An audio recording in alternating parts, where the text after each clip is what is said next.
Hello and welcome to another episode of Baughcuts.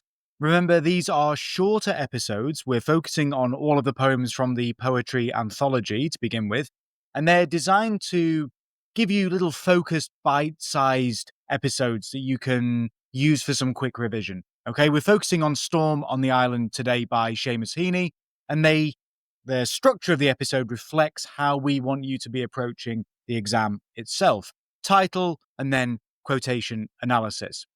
So we're going to start with that title, Storm on the Island. And I think it's a title that immediately introduces the central theme of the poem, the conflict between human beings and the raw power of nature. Heaney's choice of words in the title is simple yet really potent.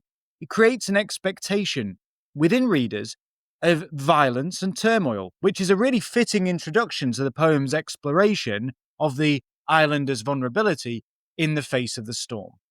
Now, let's think about the title in terms of setting, that island. The island suggests isolation. It's a place cut off from the mainland. It's part of a sequence in its original collection. It's actually part of a sequence of poems that focus on the Aran Islands and the experience of living on the Aran Islands, which are off the coast of Ireland itself.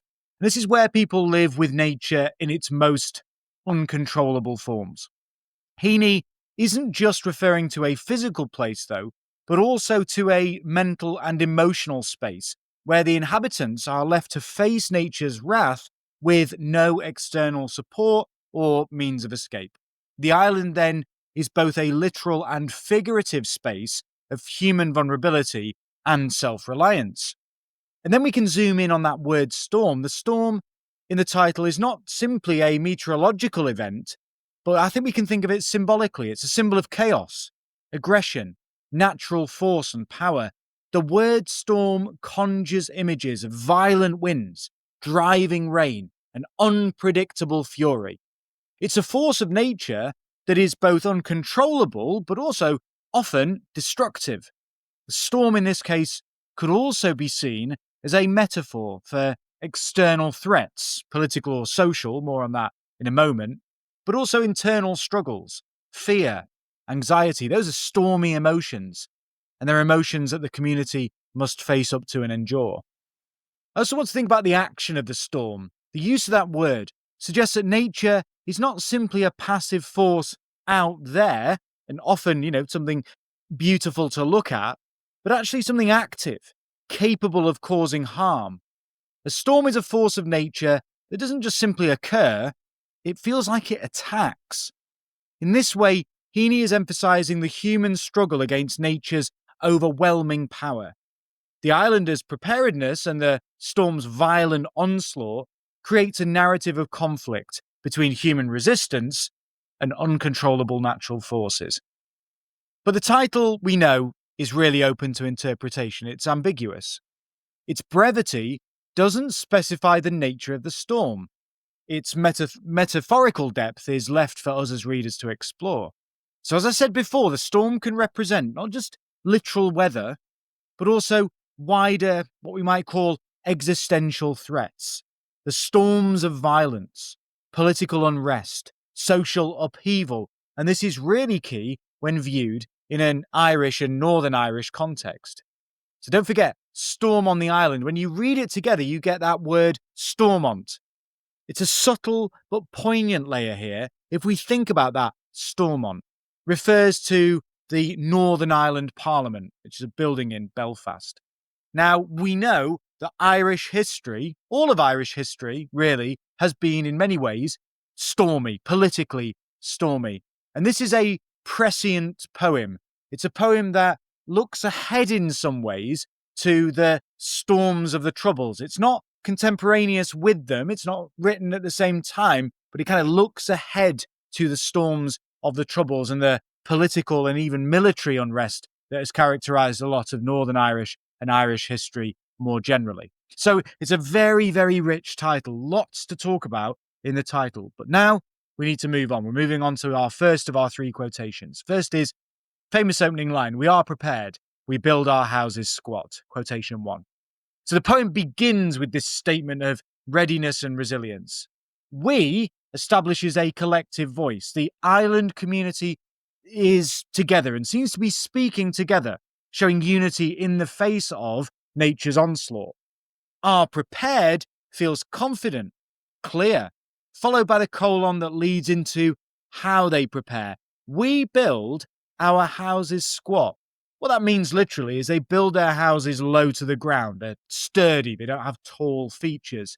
They're designed to withstand strong winds. That word squat conveys solidity, that low center of gravity, something that hugs the earth. It's a line that highlights the theme of human resilience in the face of and against natural forces. It sets up a tone of what we might term pragmatic confidence, maybe even shading into hubris. The islanders know storms will come, and they've taken measures against them. There's also an implied understanding of the power of nature. Their preparation is an acknowledgement that the elements, the weather, is harsh. If they didn't expect trouble, for example, they wouldn't need squat houses. This line flows into descriptions of how nothing on the island, no trees and so on, will protect or harm them.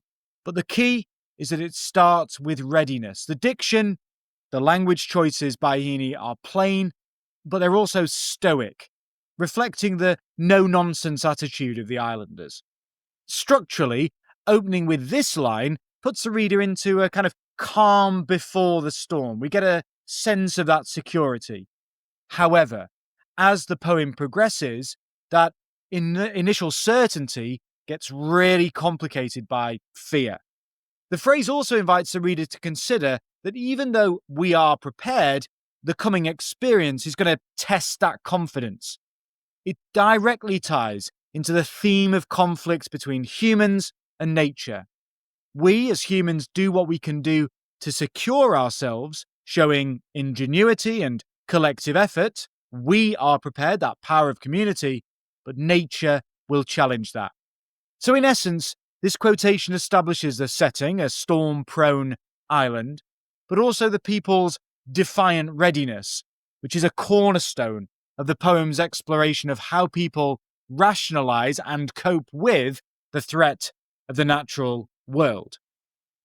We're now going to move on to the next quotation, which is as follows: "Spits like a tame cat turned savage."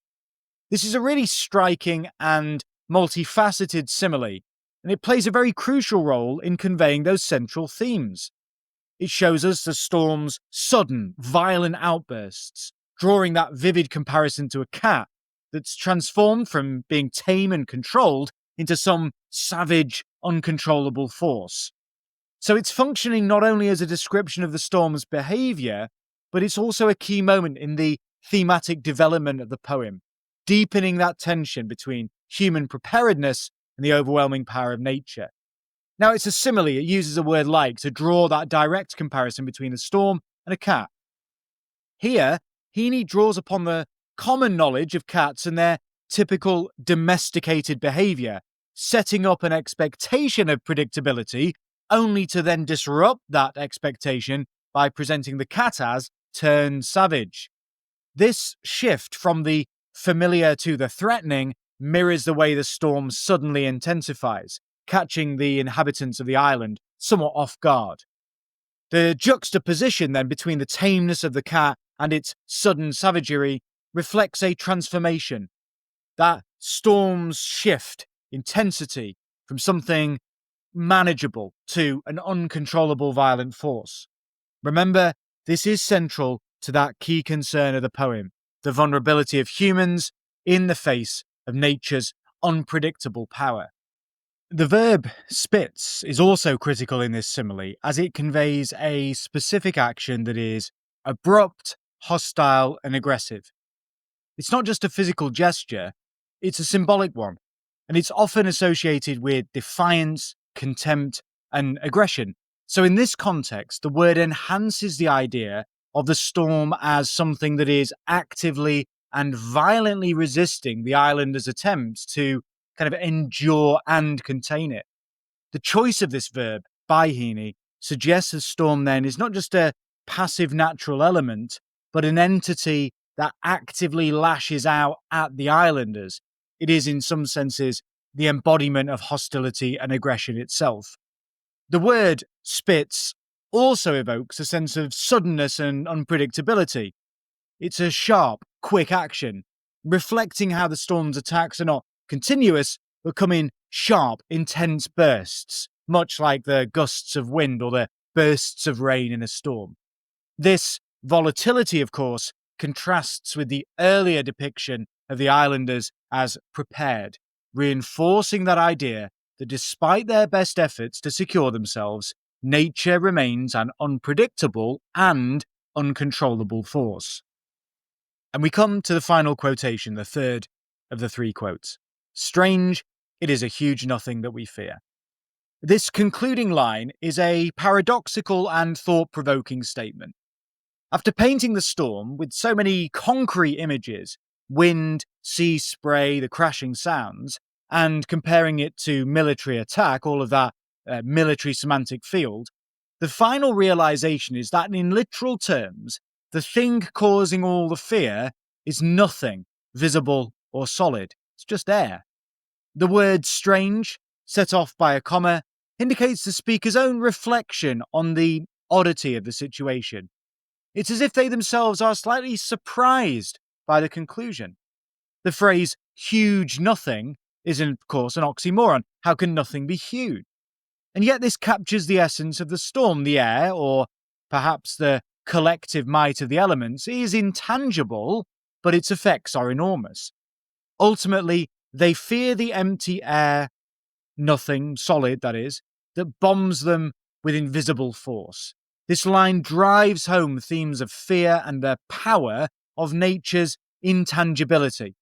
Despite all their preparation and sturdy houses, what they're facing is not a monster or an army, but the sheer force of nature's nothingness, wind and air, which is everywhere and unstoppable. It's a line that also seems to have a philosophical aspect to it, perhaps pointing out the irrational nature of fear itself or how humans need to personify threats. Calling it nothing suggests it might be a concept as much as a physical reality. The simplicity of this final statement, this final line, after the turbulent descriptions preceding it, has a calming or rather a sobering effect. It sort of reframes the whole experience of the poem. After all that sound and fury, they're left with an acknowledgement that they were frightened of something that isn't even tangible. In a way, it diminishes the storm's physical presence even as it acknowledges its impact. Fear of nothingness could also hint at deeper anxieties. Fear of the unknown, fear of what can't be seen, or fear of what can't be fought. It's a line that in a way circles back to the title. Remember, when it runs together, Storm on the Island spells out Stormont, a little subtle reference to Northern Ireland's parliament, and it's that hint at political conflict. In that extended metaphor, a huge nothing might also reflect the absurdity of political fear or conflict, when at the end of the day, maybe nothing substantial is achieved. Within the literal scope, though, it's about nature's intangible threat. Ending on this line, Seamus Heaney leaves the reader pondering the nature of fear itself. It highlights the poem's message that our fear can sometimes be disproportionate or directed at something that isn't materially graspable. Yet that doesn't make it any less real emotionally. The community's preparation and tension ultimately meet an enemy that can't be touched, only weathered and endured. Huge nothing then elegantly encapsulates that irony, making this a memorable final line, emphasizing our vulnerability and the enigmatic character of what we dread.